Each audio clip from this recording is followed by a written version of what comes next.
라이브TV 시청자 여러분 안녕하세요. 주말 잘 보내고 계시죠? 오늘은 좀 선선하네요. 여름이 너무 더운 날이 지속되면 기운이 빠지니까 이렇게 좀 선선했으면 좋겠습니다. 그래도 또 여름은 여름다워야 마시겠죠? 휴가철 곧 다가오니까 아직은 좀 남았지만 그죠? 휴가도 잘 보내시고, 자, 우선 경기 쪽에 대해서는 그 장단기 금리 차가 역전이 일어났죠. 지난주에 일어났습니다. 그런데 너무 고민하실 필요는 없을 것 같습니다. 과거에 분명히 역전된 시점으로부터 일정 기간이 지나야 되잖아요. 그래서 3년 만기 말고 3개월 만기 국채 고정금리 이 부분에 대해서는 아직 여유가 있어 보이고요. 그리고 우선은 10년 만기 국채 수익률이 내려가고 있으니까 이건 좋은 징조입니다. 그리고 유가 지금 내려가고 있죠. 인플레이션에 대한 우려가 많이 줄어들고 있습니다. 결과는 알 수 없어요. 이게 떨어질지 올라갈지 알 수 없지만 우리에게는 기회라는 게 있습니다. 기회는 꼭 잡으셔야 되고요. 저는 그 부분을 요번에 꼭 잡으셔라 말씀드리고 싶습니다. 자, 10년 손익분기 물가상승률이라는 지표가 있어요. BEI라는 지표인데 그 물가연동 국채랑 일반 국채와의 그 차이를 계산하는 지표입니다. 그래서 물가 상승률에 대한 지표로서 사용됩니다. 일부 지표고요. 뭐 이게 전적으로 맞다 이런 건 아니지만 간단하게 확인이 가능한 지표입니다. 지금 계속 하향하고 있죠. 그래서 물가를 못 잡는다 이런 건 아니에요. 물가를 잡을 수 있을 것 같습니다. 그리고 여기서 호재가 터져서 러시아 우크라이나 전쟁이 지금 러시아가 좋은 분위기로 또 가는 것 같아요. 애석하지만 뭐 우리 마음대로 이게 되는 게 아니지 않습니까? 그래서 우크라이나가 휴전 내지 뭐 종전까지는 안 하더라도 휴전이라도 한다면 갑자기 좋은 상황이 올 수 있습니다. 그래서 이런 것들을 고려해서 판단한다는 건 참 어려운 일입니다. 그리고 변수가 많아서 지금 어쨌든 좋은 요소 나열해 볼까요? 첫 번째는 물가가 잡히고 있다. 이게 좋은 거죠. 그 다음에 유가 내려가고 있다. 그리고 또 뭐가 있나요? 방금 말씀드렸던 대로 장단기 금리 차는 나쁜 요소가 되겠죠. 그거는 뭐 좋은 요소는 아니고 단점이고, 그리고 경기 침체에 대한 우려가 가장 크다는 거예요. 이래서 좋고 나쁜 거를 쭉 나열해 봤을 때 올라간다 이런 게 아니죠. 주가는 절대 이러지 않습니다. 그래서 심리적인 영향이 크기 때문에 그럼 우리는 지금 뭘 걱정하시는 건가요? 인플레이션이 장기화되는 거에 대한 걱정입니까? 아니요, 이제 잡히고 있어요. 이거는 올해 연말까지 지켜봐야겠지만 쉽게 못 잡을 것 같다. 그러면 만약 잡으면 그 다음에 발생하는 게 요 회색 영역이죠. 과거 경기 침체 우려입니다. 경기 침체 우려. 경기 침체란 건 결국 소비가 둔화되는 거죠. 돈을 많이 못 벌고 우리가 물건 사는 걸 줄이는 겁니다. 그래서 물가가 계속 올라가기 때문에도 있는 거죠. 그러나 내 돈이 없어지는 거에 대한 우려가 큰 거예요. 그럼 소비가 둔화되면 당연히 경기가 안 좋아지고 주가는 안 좋아지겠죠. 그럼 이제 우리는 침체에 대한 우려를 시작하게 된 겁니다. 자, 노벨상을 받으신 로버트 실러 교수, 미증시 새로운 이야기 전면전 약세장 위험이다. 맞췄죠? 이분 맞추셨어요. 그런데 이게 기사가 언제입니까? 2019년도 1월 24일이죠. 그럼 이게 맞았지만 틀렸죠. 이 중간에 뭐가 있었습니까? 코로나로 역대급의 상승장이 있어요. 그래서 지금은 맞췄지만 3년 앞을 맞추신 거잖아요. 근데 그 중간에 이 강세장은 예상을 못한 거예요. 이분 말씀대로면 무조건 계속 하락했어야 되는데 그렇게 안 됐다는 거죠. 그래서 이 능력 있는 분도 못 맞추는 걸 우리가 맞추는 건 옳지 않은 것 같습니다. 저희 전문가들도 그런 얘기 지금은 참 조심해야 될 때고, 그러니까 그런 얘기는 크게 안 들으셔도 될 것 같고. 자, 근데 이 로버트 실러 교수가 약세장의 세 가지 측면을 얘기를 했어요. 첫 번째는 심리적 약세장입니다. 심리적 약세장. 그 내러티브라고 해서 이야기라는 표현을 쓴 건데, 한마디로 우리가 저변적으로 뭐 지금 인플레이션이 높아졌다. 그래서 침체가 올 수 있다. 이건 이야기지 지금 확정된 게 아니죠. 이런 심리가 지배를 해서 약세장을 일으키는 겁니다. 그러면 이거는 한 마이너스 15% 정도 하락을 하는데 벌써 이건 다 깼죠. 예, 벌써 다 내려갔습니다. 우리 금리 인상할 때부터 심리적 약세장은 발효가 된 거죠. 예, 50bp냐 75bp냐 이때부터 벌써 끝난 게임이에요. 그리고 두 번째가 경기 침체 약세장입니다. 이거는 한 마이너스 30% 정도까지. 그래서 코로나 때 우리가 마이너스 35% 정도 하락. 예, 이렇게 하락했죠. 그리고 미중 무역 전쟁 이럴 때도 한 마이너스 35%, 30% 이런 정도 하락한 겁니다. 여기도 깼죠. 예, 여기도 깼고 마지막이 이제 구조적 약세장이라고 해서 2008년도 금융위기라던가 예, 닷컴 버블이라던가 이런 때를 얘기를 하는 겁니다. 그래서 이건 마이너스 50%, 55% 이상이 하락하는 건데 이제 이걸 거냐 말 거냐를 고민하는 거잖아요. 그런데 아직까지 구조적 약세장으로 간다는 징후는 없어요. 침체 약세장은 뭐라고요? S&P 기준으로 이 정도라는 거. 그럼 S&P는 아직 조금 더 떨어지겠죠? 그 룸이 남아있지만 나스닥은 충분히 떨어졌다는 거죠. 그럼 여러분 이거 고민하셔야 되는 문제일까요? 고민하셔도 답 안 나오는 문제입니다. 그래서 고민하지 마세요. 이건 확인을 하면 됩니다. 눈으로 확인하면 돼요. 자, 그래서 그걸 어떻게 확인하느냐? 자, 이 표는 이렇게 보시면 돼요. 자, 미국 나스닥 100이 이 깜장색 선입니다. 이 검은색 선. 그리고 코덱스 미국 달러 선물. 그러니까 한마디로 달러와 미국 나스닥과 그리고 타이거 200은 우리나라 코스피죠. 코스피 200. 요 세 가지를 비교한 표입니다.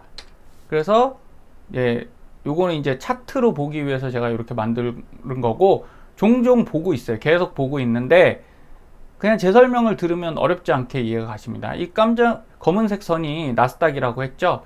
이 세 가지의 흐름을 보자는 거예요. 자, 첫 번째, 여기 제일 높은 게 코스피입니다. 그럴 때의 상황은 어떠냐? 미국 달러 환율이 바닥입니다. 그쵸? 여기 바닥에 가 있습니다. 그런데 미국 나스닥은 항상 중간에 포진돼요. 예, 과거 10년 동안 그랬습니다. 바뀔 수도 있지만 대략 이런 예, 그 흐름으로 가고 있어요. 자, 이게 어느 정도 기간이 지났죠? 2020년까지 2년 정도 지났을 때 코스피는 이렇게 줄줄줄줄 내려온 겁니다.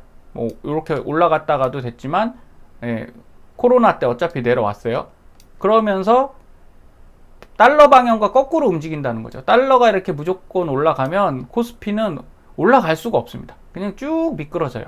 그래서 가장 싼 가격대를 형성하고 근데 나스닥은 그렇지 않습니다.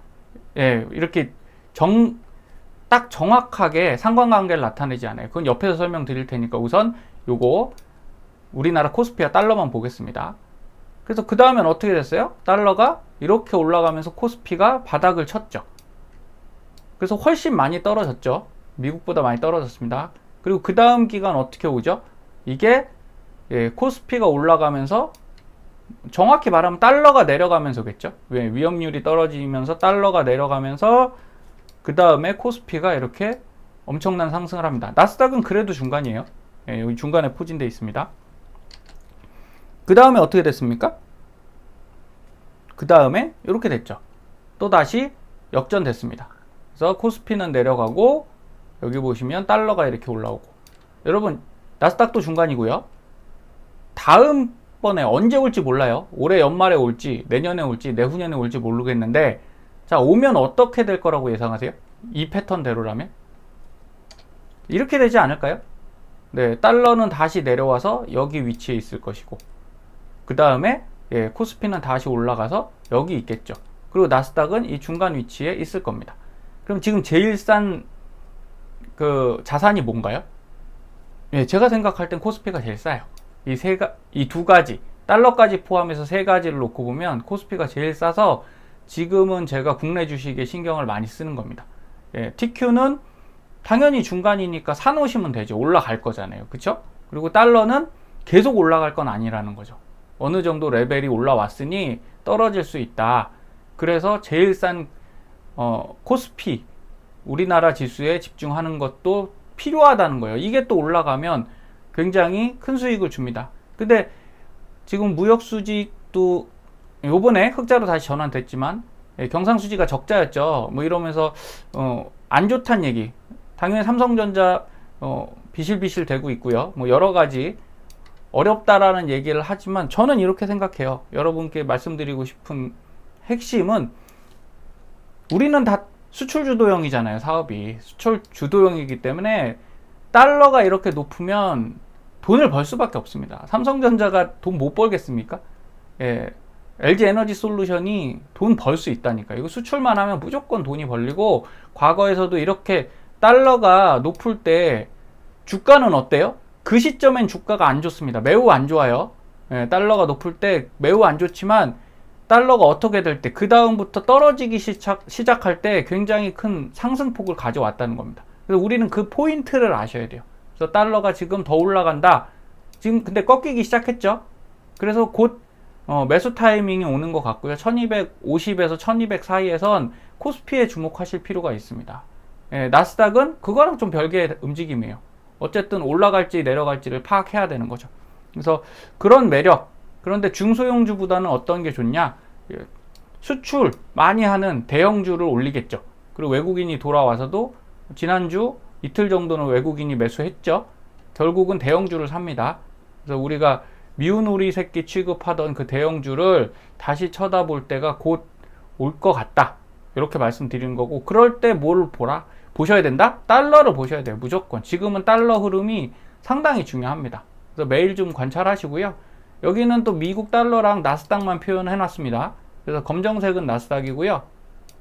그리고 이 빨간색은 달러 선물인데, 자, 이렇게 보시면 되겠죠. 패턴이 조금은 달라요. 얘는 코스피랑 달러만 놓고 봤을 땐 텀이 좀 길죠. 이렇게 깁니다. 그 다음에 길게 움직이는데, 미국 나스닥은요, 달러랑 바로바로 움직여요. 무슨 얘기냐? 여기서 보라색인 달러 선물이 올라가기 시작했죠. 그런데 자, 올라가는데 바닥에서 이 고점 근처 가니까 나스닥도 따라 올라간다고요. 얘들은 같이 좀 움직이는 경향이 있어요. 그러다가 극단적으로 상승하면 달러가 어느 수치 이상을 통과해 버리잖아요. 그러면 이렇게 떨어져요. 나스닥은. 그런데 요게 텀이 길지 않고 그 이후에도 조정만 잠깐 받고 그리고 나서 다시 올라간다는 거죠. 그러면 달러가 이때 내려가냐? 아니, 안 내려가요. 그냥 같이 올라갑니다. 희한하죠? 예, 그래서 어려운 것 같아요. 그러다가 일부분 떨어졌을 때 또 피크를 찍습니다. 그럼 우리 어때요? 지금 달러가 올라갔다가 일부분 하락할 때 예, 이게 다시 올라갈 수가 있어요. 피크를 칠 수 있습니다. 과거 사례에 그랬으니까 우리가 그렇게 생각해 볼 수 있는 거고, 그리고 나서 또 이만큼 상승했다가 또 갑자기 조정이 나오는 게 아니에요. 한국 같은 경우는 달러가 이렇게 올라갔다가 떨어지면 쭉 올라가는 패턴이나 아니면 급하게 떨어지는 패턴 나오잖아요. 근데 어쨌든 미국은 또 일부 조정만 받고, 여기서 일부 조정 받고 꾸준히 또 올라왔습니다. 그리고 지금 상당히 많이 조정 받았고 버블 구간을 해소를 많이 했잖아요. 그러면 밀리더라도 이거는 아까 말씀드린 대로 구조적 리스크는 아니다라는 거죠. 구조적인 하락장이 아니라면 올라갈 거라는 거예요. 저는 반등할 거라고 보고 있고요. 하락은 장기적으로 하락할 수는 있어요. 3년 정도 봐서 경기가 너무 안 좋아서 침체 국면을 넘어서, 그럼 구조적 약세장으로 갈 수 있는 트리거는 뭐냐? 좀비 기업들이겠죠. 이게 어려워져서 금리를 올렸는데 지금 미국은 구조조정 안 됐잖아요. 국내도 마찬가지입니다. 이렇게 보조금 풀어서 구조조정이 안 됐기 때문에, 자, 이런 기업들이 빵빵 터질 때는 구조적 약세장으로 가는 거겠죠. 그걸 여러분 알 수 있습니까? 아니요, 몰라요. 저도 알 수 없어서 지금은 이 한 번의 반등, 이때 좀 주력하자. 그러려면 지금 매수를 하시는 게 필요하다라는 거죠. 그래서 TQ 같은 경우에서 우선 나스닥으로 한번 볼게요. 여러분들이 이 구조적 약세장을 이해하시는데 과거 차트를 좀 보겠습니다. 자, 나스닥 100에서 보면요, 지금 이 하락 추세가 발생했죠. 우리 쭉 하락을 했습니다. 그래서 이렇게 바닥 추세선 연결하고 상단 추세선 연결하면 여기를 지금 뚫고 올라왔죠. 추세선을 뚫고 올라와서 이거는 상승 추세로 지금 전환이 된 겁니다. 그래서 한동안 올라갈 수 있다는 거죠. 그런데 이게 쭉 올라가냐? 당연히 아니겠죠. 그래서 이전 차트들을 한번 보겠습니다. 자, 처음 자, 코로나 때죠. 코로나 때 우리가 어떻게 봐야 되냐? 자, 이렇게 보시면 됩니다. 똑같이 하락했어요. 쭉 하락했다가 여기서 쐐기선을 넘어가면서 상승을 하기 시작하죠. 그럼 여러분 침체 하락을 파악하려면 이걸 보시면 된다는 거예요. 여기서 상승하는데 어디까지 상승합니까? 이전 고점을 뚫죠. 그럼 이건 하락장이 아닌 거죠. 여기까지는 충분히 떨어졌지만 반등을 했어요.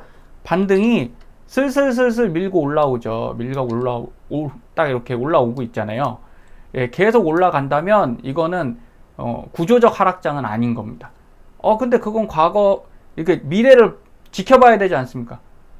알 수 없으니까 지켜볼 수밖에 없어요. 그럼 약간 뭉뚱그려지니까 제일 우리가 위험했던 과거를 한번 볼게요.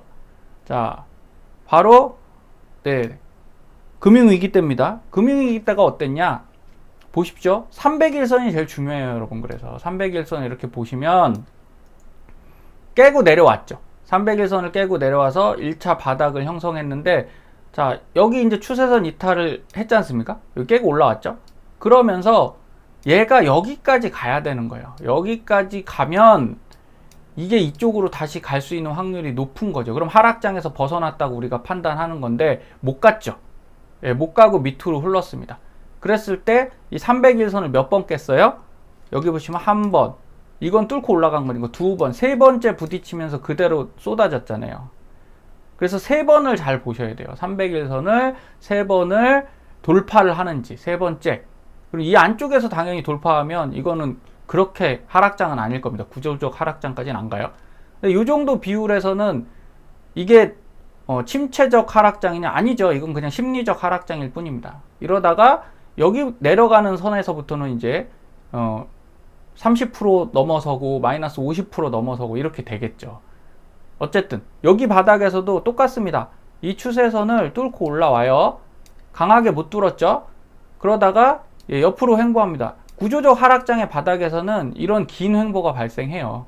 근데 뒤쪽을 보겠습니다. 그리고 결국 이걸 벗어나는 건 어떤 거라고요? 이 300일선을 뚫고 올라오느냐. 1번. 두 번째, 여기 이전 고점을 뚫고 올라오느냐. 결국 올라오잖아요. 그래서 이 구간 동안은 진입하기가 사실은 항상 어렵습니다. 그런데 이때는 진짜 어려운데 이때는 좀 해볼만 하죠. 300일선만 뛰어넘어도 그렇게 부담 안 갖고서 투자를 하면 됩니다. 왜? 들어갔다가 또 떨어지면 어떻게 돼요? 300일선 지지하면 이때 손절하시면 되니까. 그렇게 보시면 됩니다. 그래서 지금 우리가 파악해야 될 거, 그럼 지금 지표를 볼게요. 지금 지표는 300일선 몇 번 깼어요? 여기서 요건 지지 받았죠? 한 번 깨고 내려갔고 지금 두 번 깨고 내려갔습니다. 안 올라갈까요? 저는 올라갈 거라고 봐요. 여기 지지 한 번 더 할 겁니다. 이유는 여러분이 금융기관이라고 생각해 보십시오. 이렇게 많이 내렸으면 공매도 치고 수익 냈겠죠. 그리고 본인들 주식 많이 팔았겠죠. 그런데 이때 다시 올라가니까 뭐 쇼커버링이든 스키즈든, 스키즈의 느낌 아니에요. 그건 완전히 그냥 이런 식으로 팍팍팍팍 치고 올라가야 됩니다.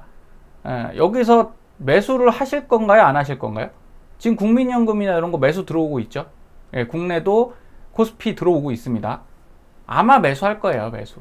그러면 한 번 더 수익 내고 싶지 않겠습니까? 장기 투자라도 수익을 한 번 정도 더 내야 되고, 금융기관의 목적은 수익을 내는 거니까요.